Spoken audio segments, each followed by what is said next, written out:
പിതാവായ ദൈവമേ, അങ്ങേക്ക് ആരാധന. പുത്രനായ യേശുവേ, അങ്ങേക്ക് സ്തുതി.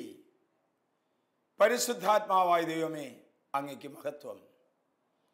പിതാവും പുത്രനും പരിശുദ്ധാത്മാവുമായ സർവേശ്വര, ലോകത്തിലെ വിവിധങ്ങളായ രാജ്യങ്ങളിലും വിവിധങ്ങളായ ഭവനങ്ങളും ഇരുന്നു കൊണ്ട് ഈ ശുശ്രൂഷ സംബന്ധിക്കുന്ന എല്ലാവരെയും യേശുവിൻ്റെ കരങ്ങളിലേക്ക് പൂർണ്ണമായി സമർപ്പിക്കുന്നു. ഈ പുണ്യമായ സുദിനത്തിൽ 5 ഭൂഖണ്ഡങ്ങളിലും 7 വൻകരകളിൽ ഇരുന്നു കൊണ്ട് ഈ ശുശ്രൂഷ സംബന്ധിക്കുന്ന എല്ലാവർക്കും ഉയർപ്പിൻ്റെ തിരുനാൾ മംഗളങ്ങൾ, ആശംസകൾ ഏറ്റവും സ്നേഹത്തോടെ ഞാൻ നേരുകയാണ്. പാപത്തെയും ശാപത്തെയും മരണത്തെയും കീഴ്പ്പെടുത്തിയ യേശുവിൻ്റെ ഉത്ഥാനത്തിൻ്റെ തിരുനാൾ ആഘോഷിക്കുന്ന ഈ പുണ്യമായ ദിനത്തിൽ ദൈവത്തിൻ്റെ ആത്മാവ്, പരിശുദ്ധാത്മാവ് തന്നിരിക്കുന്ന വചനം ഇതാണ്. യോഹന്നാന്റെ സുവിശേഷം 16-ാം അധ്യായം 31-ാം തിരുവാക്യം. ലോകത്തിൽ നിങ്ങൾക്ക് ഞെരുക്കങ്ങൾ ഉണ്ടാകും, എങ്കിലും ധൈര്യമായിരിക്കുവിൻ, ഞാൻ ലോകത്തെ കീഴടക്കിയിരിക്കുന്നു. 2018 ഉയർപ്പിന്റെ സന്ദേശം ഇതാണ്: ഞാൻ ലോകത്തെ കീഴടക്കിയിരിക്കുന്നു. നിങ്ങൾ ആരെയും ഭയപ്പെടരുത്, ശത്രുവിനെ പോലും നീ ഭയപ്പെടരുത്. ദൈവത്തെ മാത്രം ഭയപ്പെടുക. നീ ദൈവത്തെ ഭയപ്പെടുമ്പോൾ ദൈവത്തിന്റെ ആധിപത്യം നമ്മുടെ ഹൃദയത്തിൽ ഉണ്ടാകും. ദൈവത്തിന്റെ ഭരണം നമ്മുടെ ജീവിതത്തിൽ ഉണ്ടാകും. ദൈവത്തിന്റെ കൃപകൾ നമ്മുടെ ജീവിതത്തിൽ ഉണ്ടാകും. അതുകൊണ്ട് ദൈവമായ കർത്താവ്, യേശു കർത്താവ് നമ്മോട് പറയുന്നു, ഞാൻ ലോകത്തെ കീഴടക്കിയിരിക്കുന്നു. പ്രിയപ്പെട്ട മക്കളെ, ഒരു പക്ഷേ നീ സഹിക്കേണ്ടി വന്നേക്കാം, പരാജയപ്പെടേണ്ടി വന്നേക്കാം, തോറ്റുകൊടുക്കേണ്ടി വന്നേക്കാം, വിട്ടുകൊടുക്കേണ്ടി വന്നേക്കാം. യേശു പറയുന്നു, ഞാൻ ലോകത്തെ കീഴടക്കിയിരിക്കുന്നു. ഒരു പക്ഷേ നമ്മൾ ആരെങ്കിലും ഒറ്റപ്പെട്ടു എന്ന് വന്നേക്കാം, ഒറ്റിക്കൊടുക്കുന്ന സന്ദർഭങ്ങൾ ഉണ്ടായേക്കാം, നഷ്ടങ്ങൾ ഉണ്ടായേക്കാം, രോഗങ്ങൾ ഉണ്ടായേക്കാം, ഭിന്നമായ അഭിപ്രായ വ്യത്യാസങ്ങൾ ഉണ്ടായേക്കാം, വിമർശനങ്ങൾ ഉണ്ടായേക്കാം. ഈശോ നമ്മുടെ അടുത്ത് വന്ന് പറയുന്നു, ഞാൻ ലോകത്തെ കീഴടക്കിയിരിക്കുന്നു. ലോകത്തെ കീഴടക്കി, മരണത്തെ കീഴടക്കി, ശാപത്തെ കീഴടക്കി, സഹനത്തെ കീഴടക്കി, വിജയശ്രീലാളിതനായിരിക്കുന്ന യേശു കർത്താവ് ഇതാ നമ്മോടെല്ലാവരോടും ഈ ഉയർപ്പ് തിരുനാളിൽ പറയുന്നു, ഞാൻ ലോകത്തെ കീഴടക്കിയതുപോലെ നിങ്ങളും ലോകത്തെ കീഴടക്കുവിൻ. 1 യോഹന്നാൻ 2:17 വചനം നമ്മെ പഠിപ്പിച്ചു തരുന്നു, ലോകവും അതിലെ മോഹങ്ങളും കടന്നു പോകും. ലോകവും അതിലെ മോഹങ്ങളും കടന്നു പോകും. ദൈവഹിതം പ്രവർത്തിക്കുന്നവനാകട്ടെ എന്നേക്കും ജീവിക്കും. ലോകവും അതിൻ്റെ മോഹങ്ങളും കടന്നു പോകും. എന്നാൽ ദൈവത്തിൻ്റെ ഹിതം പ്രവർത്തിക്കുന്നവരാരോ അവർ എന്നേക്കുമായി ജീവിക്കും. പ്രിയപ്പെട്ടവരെ, നമുക്ക് പ്രിയപ്പെട്ടത്, മനുഷ്യന് പ്രിയപ്പെട്ടത് ഒരു പക്ഷേ ദൈവത്തിന് അപ്രിയമായിരിക്കാം. എനിക്ക് ശരിയായി എന്ന് തോന്നുന്നത് എൻ്റെ സഹപ്രവർത്തകർക്ക്, എൻ്റെ പ്രിയപ്പെട്ടവർക്ക് തെറ്റായി തോന്നാം. മനുഷ്യദൃഷ്ടിയിൽ പുണ്യമായത് ദൈവദൃഷ്ടിയിൽ പാപമായേക്കാം. ഒന്നു മാത്രമാണ് നമ്മൾ ശ്രദ്ധിക്കേണ്ടത്: ദൈവത്തിൻ്റെ മനസ്സറിയുക, ദൈവത്തിൻ്റെ ഹിതമറിയുക, ദൈവ ഇഷ്ടമനുസരിച്ച് പ്രവർത്തിക്കുക. ഈ ഉയർപ്പ് തിരുനാളിൽ ദൈവമായ കർത്താവ് യേശു കർത്താവിനോട് പറയുന്നു, സഭയുടെ മനസ്സറിയുക, സഭ അധികാരിയുടെ മനസ്സറിയുക, ദൈവത്തിന്റെ മനസ്സറിഞ്ഞ് പ്രവർത്തിക്കുക. അപ്പോൾ മാത്രമേ ലോകത്തെ കീഴടക്കാൻ, ലോകമോഹങ്ങളെ കീഴടക്കാൻ നമുക്ക് സാധിക്കുക. ഇന്ന് ഈ ഉയർപ്പ് തിരുനാളിൻ്റെ പുണ്യമായ ദിനത്തിൽ ഉത്ഥാനം ചെയ്ത യേശുവിൻ്റെ മുമ്പിലിരുന്ന് പ്രാർത്ഥിച്ചപ്പോൾ 3 സന്ദേശങ്ങളാണ് നൽകിയത്. ഉദ്ധിതനായ കർത്താവ് നമുക്ക് തരുന്ന ഒന്നാമത്തെ സന്ദേശം സമാധാനത്തിന്റെ സന്ദേശമാണ്. ഉയർത്തെഴുന്നേറ്റ കർത്താവ് ശ്ലീഹന്മാരുടെ അടുത്ത് പോയി അവിടുന്ന് പറഞ്ഞത് നിങ്ങൾക്ക് സമാധാനം എന്നാണ്. കരങ്ങൾ കാണിച്ചുകൊണ്ട് ശിഷ്യ സമൂഹത്തോട് യേശു പറഞ്ഞത് നിങ്ങൾക്ക് സമാധാനം എന്നാണ്. 3 ദിവസങ്ങൾക്ക് മുൻപ് കാരിരുമ്പാണികളാൽ, പച്ച ഇരുമ്പിനാൽ ഒരു ശരീരത്തിൽ ആണിതറച്ചാൽ 24 മണിക്കൂർ കഴിയുമ്പോഴേക്കും വേണ്ടതായ പരിചരണം കൊടുക്കുന്നില്ലെങ്കിൽ അത് സെപ്റ്റിക്കായി മാറും, പഴുക്കും, വ്രണമായി തീരും. എന്നാൽ യേശുവിനെ കുരിശിൽ തറച്ച് കൊന്നിട്ട് 3 നാൾ കഴിഞ്ഞ് കരങ്ങൾ ശിഷ്യന്മാരെ കാണിച്ചുകൊണ്ട് അവിടുന്ന് പറയുന്നു നിങ്ങൾക്ക് സമാധാനമെന്ന്. ആ കൈകളിൽ പഴുപ്പല്ല ഉണ്ടായിരുന്നത്, പരിശുദ്ധാത്മാവാണ്. Price the Lord, praise the Lord. പ്രിയപ്പെട്ടവരെ, യേശുവിന്റെ കൈകളിൽ നിന്ന്, ആണിപ്പാടുള്ള പഴുതിൽ നിന്ന് പഴുപ്പല്ല വന്നത്, പരിശുദ്ധാത്മാവാണ് വന്നത്. ഈശോ ലോകത്തിന് നൽകുന്ന ഏറ്റവും വലിയ സമ്മാനമാണ് സമാധാനം എന്ന് പറയുന്നത്. സമാധാനം ചോർന്നുപോയ വ്യക്തികളിലേക്ക്, സമാധാനം ചോർന്നുപോയ കുടുംബങ്ങളിലേക്ക്, തലമുറകളിലേക്ക്, സമാധാനം നഷ്ടപ്പെട്ടു പോയ രാജ്യങ്ങളിലേക്ക് യേശു എന്ന് പറയുന്നു നിങ്ങൾക്ക് സമാധാനമെന്ന്. യോഹന്നാന്റെ സുവിശേഷം 14-ാം അധ്യായം 17-ാം വാക്യത്തിൽ വചനം പറയുന്നു ഞാൻ നിങ്ങൾക്ക് സമാധാനം തന്നിട്ടു പോകുന്നു, എന്റെ സമാധാനം നിങ്ങൾക്ക് ഞാൻ നൽകുന്നു. ലോകം നൽകുന്നത് പോലെയല്ല ഞാൻ നൽകുന്നത്. നിങ്ങളുടെ ഹൃദയം അസ്വസ്ഥമാകേണ്ട, നിങ്ങൾ ആരെയും ഭയപ്പെടുകയും വേണ്ട. Praise the Lord, praise the Lord. ഉദ്ധാനം ചെയ്ത കർത്താവ് സഹോദര സഹോദരി നിന്റെ മുമ്പിൽ വന്ന് നിന്നുകൊണ്ട് ഉദ്ധാനം ചെയ്ത കർത്താവ് പറയുന്നു നിങ്ങൾക്കു സമാധാനം. ലോകം നൽകുന്ന പോലെയല്ല ഞാൻ നിങ്ങൾക്ക് തരുന്നത്. ഈ സമാധാനം നിങ്ങളിൽ നിന്ന് ആരും ആരും എടുത്തുകൊണ്ടു പോകുകയില്ല. കർത്താവിൻ്റെ വചനം ശ്രമിച്ചുകൊണ്ടിരിക്കുന്ന യേശുവിൻ്റെ അരുമകളായ മക്കളെ, ഈ ഉത്ഥാനത്തിൻ്റെ ഉയർപ്പ് തിരുനാളിൻ്റെ സന്തോഷം പങ്കിടുന്ന ഈ പുണ്യമായ നിമിഷത്തിൽ നിന്റെ സവിധത്തിൽ വന്ന്, നിന്റെ കുടുംബത്തിൽ വന്ന്, നിന്റെ സ്ഥാപനത്തിൽ വന്ന് ഈശോ പറയുന്നു എന്റെ സമാധാനം നിങ്ങൾക്ക് ഞാൻ തന്നിട്ട് പോകുന്നു, നിങ്ങൾ ആരെയും ഭയപ്പെടരുത്, ഞാൻ ലോകത്തെ കീഴടക്കിയിരിക്കുന്നു. റോമക്കാർക്ക് എഴുതിയ ലേഖനം 16-ാം അധ്യായം 20-ാം തിരുവാക്യത്തിൽ വചനം നമ്മെ പഠിപ്പിക്കുന്നു സമാധാനത്തിന്റെ ദൈവം, സമാധാനത്തിന്റെ ദൈവം ഉടൻ തന്നെ പിശാചിനെ നിങ്ങളുടെ കാൽ കീഴിലാക്കി തകർത്ത് കളയും. നമ്മുടെ കർത്താവായ യേശുവിന്റെ കൃപ നിങ്ങൾ എല്ലാവരോടും കൂടെ ഉണ്ടായിരിക്കട്ടെ. ദൈവത്തിന്റെ കൃപ നമ്മളിലേക്ക് കടന്നു വരണമെങ്കിൽ പിശാചുമായിട്ടുള്ള ബന്ധം തകർക്കണം.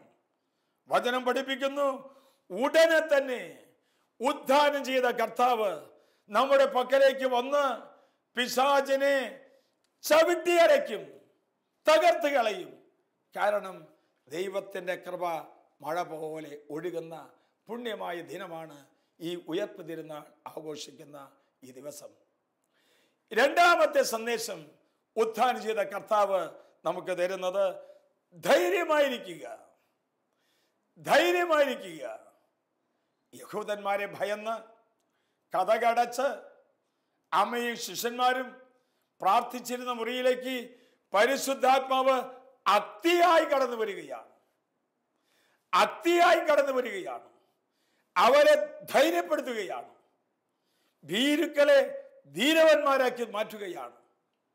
ഒരു പെണ്ണിന്റെ വാക്ക് കേട്ട് യേശുവിനെ തള്ളിപ്പറഞ്ഞ പത്രോസ്ലീഹ 3000 പേരുടെ മധ്യത്തിൽ എഴുന്നേറ്റ് നിന്നുകൊണ്ട് അവിടുന്ന് പ്രഖ്യാപിക്കുന്നു, അതേ, നിങ്ങൾ കുരിശിൽ തറച്ച് കൊന്ന യേശു ക്രിസ്തു ഉണ്ടല്ലോ, അവൻ ഉയർത്തെഴുന്നേറ്റു, അവന്റെ നാമത്തിലാണ് ഞങ്ങൾ പ്രഘോഷണം നടത്തുന്നത്. യേശുവിൽ പ്രിയപ്പെട്ടവരെ, വീരത്വത്തിന്റെ ആത്മാവ് വിട്ടുപോയി, സങ്കടത്തിന്റെ ആത്മാവ് വിട്ടുപോയി. അവർ ധീരമതികളായി. അവർ മുന്നോട്ട് കടന്നു വന്ന് സധൈര്യം യേശുവിനെ കുറിച്ച് സാക്ഷ്യം നൽകുകയാണ്. സാന്നിധ്യമായ കർത്താവ് സാക്ഷ്യമായി മാറുന്നു ഉയർപ്പ് തിരുനാളിൽ. വചനം പറയുന്നു, വെളിപ്പെടാനിരിക്കുന്ന മഹത്വത്തോട് തുലനം ചെയ്യുമ്പോൾ ഇന്നത്തെ കഷ്ടപ്പാടുകൾ തുലോം നിസ്സാരമായി ഞാൻ കരുതുന്നു. വെളിപ്പെടാനിരിക്കുന്ന മഹത്വത്തോട് തുലനം ചെയ്യുമ്പോൾ ഇന്നത്തെ കഷ്ടപ്പാടുകളെല്ലാം തുലോം നിസ്സാരമായി ഞാൻ കരുതുന്നു. സഹനങ്ങളെ കൃപകളാക്കി മാറ്റുന്ന സുദിനമാണ് ഉയർപ്പ് തിരുനാൾ ആഘോഷിക്കുന്ന ഈ ദിവസം. കൃപകൾ, ദൈവത്തിന്റെ കൃപകൾ ധാരാളമായി നമ്മൾക്ക് ഒഴുകപ്പെടുകയാണ്. അതുവരെയും യേശുവിന്റെ ശിഷ്യന്മാർ കൂടെ നടന്നുവെങ്കിൽ ഇതാ യേശുവിന്റെ സാന്നിധ്യം അനുഭവിച്ച് സാക്ഷികളായി തീരുകയാണ്. ശിഷ്യന്മാരുടെ തലകൾ വെട്ടുന്നു, കുരിശിൽ തറച്ചു കൊള്ളുന്നു, തിളച്ചു മറയുന്ന എണ്ണയിലേക്ക് വലിച്ചെറിയുന്നു, കൈകാലുകൾ ഇതാ മുറിച്ചു കളയുന്നു. ശിഷ്യന്മാർ പറയുന്നു, ദൈവത്തിന്റെ സ്നേഹത്തിൽ നിന്ന് ആർക്ക് ഞങ്ങളെ വേർപെടുത്താൻ സാധിക്കും? ആപത്തോ നഗ്നതയോ പട്ടിണിയോ വാളോ ഒരു ശക്തിക്കും യേശുവിന്റെ സ്നേഹത്തിൽ നിന്ന് ഞങ്ങളെ വേർപെടുത്താൻ സാധ്യമല്ല. ഒരു വലിയ ധൈര്യത്തിന്റെ, ധീരതയുടെ വലിയ പ്രഘോഷണമാണ് ശ്ലീഹന്മാർ നടത്തുന്നത്. പ്രിയപ്പെട്ടവരെ, നമ്മുടെ പരാജയങ്ങളല്ല നമ്മുടെ പ്രശ്നം, അതിനോടുള്ള മനോഭാവത്തിലാണ് പ്രശ്നം ഇരിക്കുന്നത്. നമ്മുടെ മനുഷ്യ ബന്ധങ്ങളിലോ സ്നേഹബന്ധങ്ങളിലല്ല പ്രശ്നം ഇരിക്കുന്നത്, മറിച്ച് ബന്ധങ്ങളോടുള്ള നമ്മുടെ മനോഭാവത്തിലാണ് പ്രശ്നം ഇരിക്കുന്നത്. ഈ മനോഭാവത്തെയാണ് കർത്താവ് വിശുദ്ധീകരിച്ചുകൊണ്ട് പറയുന്നത്, നിങ്ങൾക്ക് സമാധാനം, ഞാൻ ലോകത്തെ കീഴടക്കിയിരിക്കുന്നു എന്ന്. എല്ലാറ്റിനെയും ക്രിയാത്മകമായ ഒരു മനോഭാവത്തോടെ നോക്കി കാണുവാനായിട്ടുള്ള വലിയ അനുഗ്രഹമാണ് ഉദ്ധാനം ചെയ്ത കർത്താവ് നമുക്ക് ഓരോരുത്തർക്കും പ്രദാനം ചെയ്യുന്നത്. സുഖകരമായ താമസം, രുചികരമായ ഭക്ഷണം, രസകരമായ കാഴ്ചകൾ, സന്തോഷകരമായ സൗഹൃദങ്ങൾ, സമാധാനപരമായ കുടുംബ ബന്ധങ്ങൾ, ബലം പകരുന്ന സാമ്പത്തിക നിക്ഷേപങ്ങൾ, ഇതൊക്കെ എപ്പോഴും ലഭിക്കണമെന്നില്ല. അത് ലഭിച്ചുകൊണ്ടിരുന്നാൽ സമാധാനം സന്തോഷമെന്ന് അല്ല ദൈവത്തിന്റെ ആത്മാവ് നമ്മെ പഠിപ്പിച്ചു തരുന്നത്.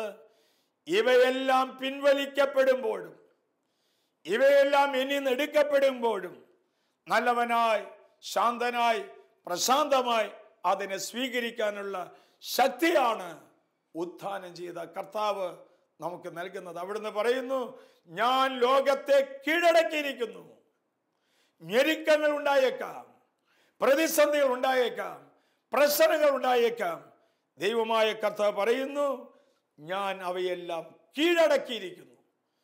ഈ വലിയതായിരിക്കുന്ന അനുഗ്രഹമാണ് ദൈവമായ കർത്താവ് ഈ ഉത്ഥാന ദിവസം നമുക്ക് പ്രദാനം ചെയ്യുന്നത്. മൂന്നാമത്തെ സന്ദേശം നമുക്ക് തരുന്നത് സന്തോഷമുള്ളവരായിരിക്കാനാണ്. ഉദ്ധാനം ചെയ്ത കർത്താവ് ശിഷ്യന്മാർക്ക് ഒരു അനുഭവമായി തീർന്നപ്പോൾ, ഞങ്ങൾ കർത്താവിനെ കണ്ടു, ഒരു അനുഭവമായി തീർന്നപ്പോൾ അവരുടെ ദുഃഖങ്ങളെല്ലാം സന്തോഷമായി മാറി. അതിൻ്റെ പ്രകടനമാണ് നാം കാണുന്നത് ഫിലിപ്പിക്കാർക്ക് എഴുതിയ ലേഖനം 4-ാം അധ്യായം 4-ാം വാക്യത്തിൽ നാം വായിക്കുന്നു, നിങ്ങൾ എപ്പോഴും സന്തോഷത്തോടെ ഇരിക്കുവിൻ, ഞാൻ വീണ്ടും പറയുന്നു നിങ്ങൾ സന്തോഷിക്കുവിൻ. സഹനങ്ങളെ മാറ്റി നിർത്തിയ സ്ലീഹന്മാർ, സഹനങ്ങളോട് നെഗറ്റീവായി കണ്ട ശിഷ്യന്മാർ, അവർ പറയുന്നു യേശു ക്രിസ്തുവിനെ പ്രതി പ്രഹരങ്ങളിൽ ഏൽക്കുന്നതിൽ ഞങ്ങൾ സന്തോഷവാന്മാരായി മാറുന്നു. പ്രിയപ്പെട്ടവരെ, ഈ ഉയർപ്പിന്റെ തിരുനാളിന്റെ ദിവസം ദൈവമായ കർത്താവ് നമ്മോട് എല്ലാവരോടുമായിട്ടാണ് പറയുന്നത്, പിശാചുക്കൾ നിങ്ങൾക്ക് കീഴടങ്ങുന്നതിൽ നിങ്ങൾ സന്തോഷിക്കേണ്ട, മറിച്ച് നിങ്ങളുടെ പേരുകൾ സ്വർഗത്തിൽ എഴുതപ്പെട്ടിരിക്കുന്നതിനാൽ നിങ്ങൾ സന്തോഷിക്കുവിൻ, ആഹ്ലാദിക്കുവിൻ എന്ന്. പ്രിയപ്പെട്ട മക്കളെ, ഉത്ഥാനം ചെയ്ത കർത്താവിന്റെ സമരസേനാനികളെ, ധീരസേനാനികളെ യേശു വന്ന് നമ്മോട് പറയുകയാണ്, പിശാചുക്കൾ നിങ്ങൾക്ക് കീഴടങ്ങുന്നതിൽ നിങ്ങൾ സന്തോഷിക്കണ്ട, മറിച്ച് സ്വർഗത്തിൽ നിങ്ങളുടെ പേരുകൾ എഴുതപ്പെട്ടിരിക്കുന്നതിനാൽ നിങ്ങൾ സന്തോഷിക്കുവിൻ. പാപത്തിന്റെ കെട്ടുകൾ പൊട്ടിച്ച്, ശാപത്തിന്റെ കെട്ടുകൾ പൊട്ടിച്ച്, ദുരിതത്തിന്റെ കെട്ടുകൾ പൊട്ടിച്ച് ഒരു അഭിഷേകമായി, ഒരു അനുഗ്രഹമായി ദൈവത്തിന്റെ പരിശുദ്ധാത്മാവ് നമ്മുടെ പക്കലേക്ക് കടന്നു വന്നിട്ട് ചോദിക്കുന്നു, എന്തേ നീ ദുഃഖിതമായിരിക്കുന്നത്? നിങ്ങൾ സന്തോഷമുള്ളവരായിരിക്കുവിൻ. വീണ്ടും പറയുന്നു, നിങ്ങൾ സന്തോഷം കൊണ്ട് നിറയുവിൻ. പ്രിയപ്പെട്ട മക്കളെ, ഈ ഉത്ഥാനത്തിന്റെ പുണ്യമായ നിമിഷത്തിൽ നിങ്ങൾ സമാധാനത്തോടെ കഴിയണം, നിങ്ങൾ ധീരതയോടെ വ്യാപരിക്കണം, നിങ്ങൾ സന്തോഷത്തോടെ ജീവിതകാലം മുഴുവൻ കഴിയണം. ഇതാണ് ഉത്ഥാനം ചെയ്ത കർത്താവ് നമുക്ക് നൽകുന്ന സന്ദേശം. ഈ ഉയർപ്പിന്റെ തിരുനാളിൽ ഈ സന്ദേശം നമുക്ക് സംവഹിക്കാൻ കഴിയണമെങ്കിൽ പൗലോസ്ലീഹ പറയുന്നു, പഴയ ജീവിത രീതിയിൽ നിന്ന് രൂപം കൊണ്ട വഞ്ചന നിറഞ്ഞ ആസക്തികളാൽ കലുഷിതമായ പഴയ മനുഷ്യനെ ദൂരെ വലിച്ചെറിഞ്ഞ് മനസ്സിന്റെ ചൈതന്യത്താൽ നവീകരിക്കപ്പെട്ട പുതിയ മനുഷ്യനെ ധരിക്കുവിൻ. സമാധാനത്തിന്റെ മനുഷ്യനെ ധരിക്കുവിൻ, ധൈര്യത്തിന്റെ മനുഷ്യനെ ധരിക്കുവിൻ, സന്തോഷത്തിന്റെ മനുഷ്യനെ ധരിക്കുവിൻ. Praise the Lord, praise the Lord, hallelujah, hallelujah. പ്രിയപ്പെട്ടവരെ, ഉത്ഥാനം ചെയ്ത യേശുവിന്റെ ഈ സമാധാനവും ഈ ധൈര്യവും ഈ സന്തോഷവും നമുക്ക് അനുഭവിക്കാൻ കഴിയണമെങ്കിൽ വചനം നമ്മോട് പഠിപ്പിച്ചു തരുന്നു, ജഡികമായ ആസക്തി എന്ന് ഓടി അകലണം. ജഡികമായ ആസക്തി എന്ന് ഓടി അകലുന്നവർക്ക് മാത്രമേ ഉത്ഥാനം ചെയ്ത യേശുവിന്റെ സന്ദേശത്തെ സ്വീകരിക്കാൻ സാധിക്കുക. റോമക്കാർക്ക് എഴുതിയ ലേഖനം 8-ാം അധ്യായം 13-ാം വാക്യത്തിൽ നാം വായിക്കുന്നു, ജഡികരായി ജീവിക്കുന്നുവെങ്കിൽ നിങ്ങൾ തീർച്ചയായും മരിക്കും. എന്നാൽ ശരീരത്തിന്റെ പ്രവണതകളെ ആത്മാവിനാൽ നിഹരിക്കുന്നവർ എന്നേക്കും ജീവിക്കും. പ്രിയപ്പെട്ടവരെ, കണ്ണിലെ കൃഷ്ണമണി പോലെ ചാരിത്രത്തെ നീ കാത്തു സൂക്ഷിക്കണം, വിശുദ്ധിയെ നീ കാത്തു സൂക്ഷിക്കണം, പരിശുദ്ധിയെ നീ കാത്തു സൂക്ഷിക്കണം. നിന്റെ സ്വർഗസ്ഥനായ പിതാവ് പരിപൂർണനായിരിക്കുന്ന പോലെ നീയും പരിപൂർണനായിരിക്കണം. വ്യഭിചാര ദുർഭൂതങ്ങൾ, വ്യഭിചാരത്തിന്റെ ആസക്തികൾ നമ്മിൽ നിന്ന് വിട്ടുപോയാൽ മാത്രമേ നമ്മുടെ ജീവിതത്തിലേക്ക് ഉത്ഥാനം ചെയ്ത കർത്താവിന് കടന്നു വരാൻ സാധിക്കുക. എന്ന് പറഞ്ഞാൽ ആസക്തികൾ മരിക്കണം. ഇന്ന് മാധ്യമങ്ങൾ തുറന്നു നോക്കിയാൽ, വീഡിയോ തുറന്നു നോക്കിയാൽ മനുഷ്യനെ ഭ്രമിപ്പിക്കുന്ന കാര്യങ്ങളാണ് കാണുന്നത്. കമ്പ്യൂട്ടർ തുറന്നാൽ മനുഷ്യന് ആസക്തികൾ വളർത്തുന്ന കാഴ്ചകളാണ് കാണുന്നത്.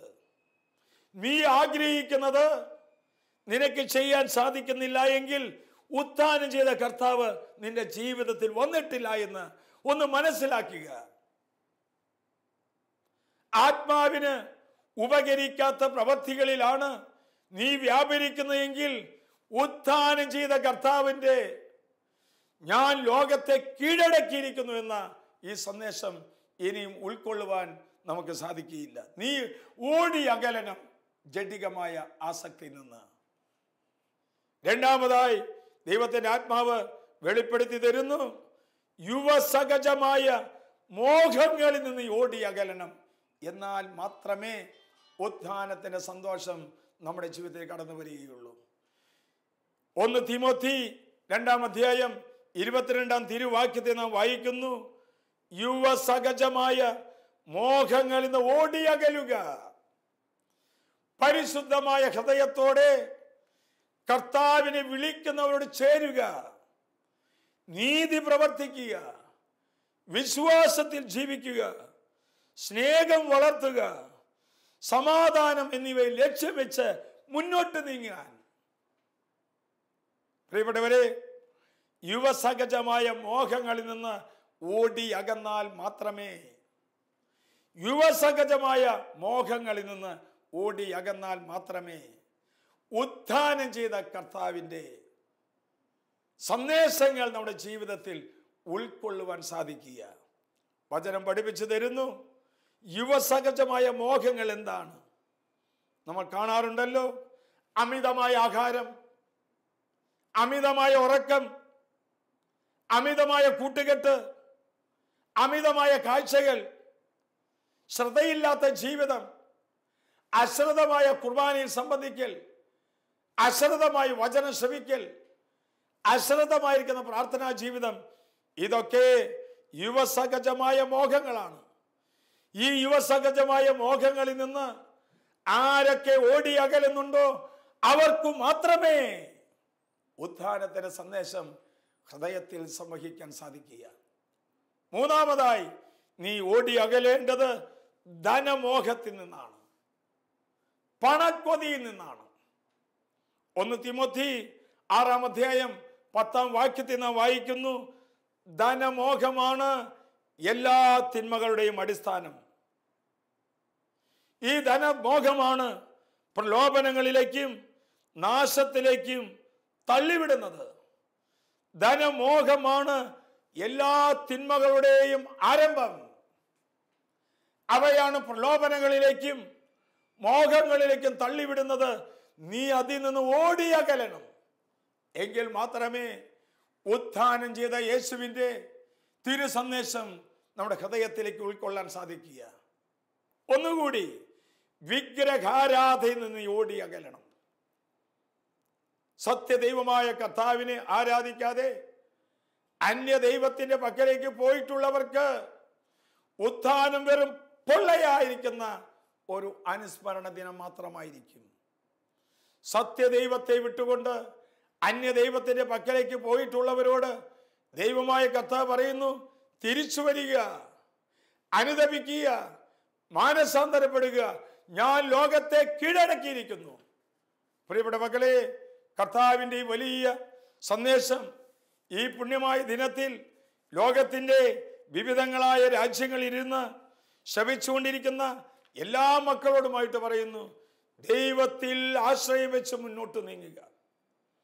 നല്ല നല്ല ആഗ്രഹങ്ങൾ ഈ ഉയർപ്പ് തിരുനാൾ ദിവസം നമുക്കുണ്ടാകാം. ആഗ്രഹങ്ങളെ തീരുമാനങ്ങളാക്കേണ്ട സുദിനമാണ് ഉയർപ്പ് തിരുനാൾ. അതുകൊണ്ട് ഒരു പുതിയ ചൈതന്യം, ഒരു പുതിയ കൃപ നമ്മിലെല്ലാവരിലും ഒന്ന് നിറയട്ടെ. ലോകത്തിൽ നിങ്ങൾക്ക് ഞെരുക്കങ്ങൾ ഉണ്ടാകും, എങ്കിലും ധൈര്യമായിരിക്കുവിൻ, ഞാൻ ലോകത്തെ കീഴടക്കിയിരിക്കുന്നു. ഷാലോൺ ടിവിയുടെ മുമ്പിൽ ഇരുന്നു കൊണ്ട് ഈ വചന സന്ദേശം ശ്രവിച്ചുകൊണ്ടിരുന്ന എല്ലാവർക്കും ഉയർപ്പ് തിരുനാളിൻ്റെ 100 ആശംസകളും പ്രാർത്ഥനകളും ഞാൻ ഏറ്റവും സ്നേഹത്തോടെ നേരുന്നു. എല്ലാവർക്കും ഉയർപ്പ് തിരുനാളിൻ്റെ മംഗളാശംസകൾ.